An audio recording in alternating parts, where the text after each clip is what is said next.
Problema itong Hiace na to, pag in-start to, ayaw siya umi-start. Walang redondo. Tapos ito, chinik ko tong battery niya, okay naman.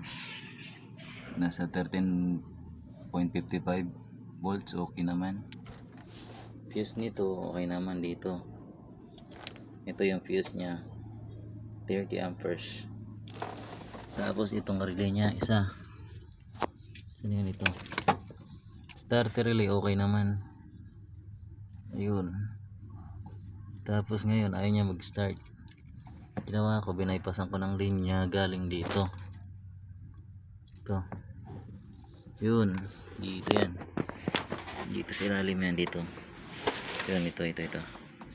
Dito papuntang starter. Yan. Ito rin yun. Start niya, start 30 amperes. Yun, test ngayon. Okay na siya, try natin. Yun, dashboard. Okay.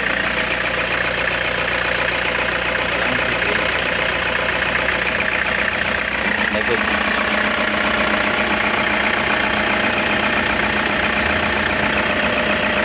Under na. Okay na, good.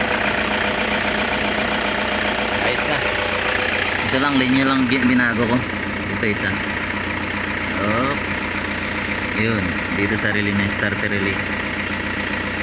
Okay.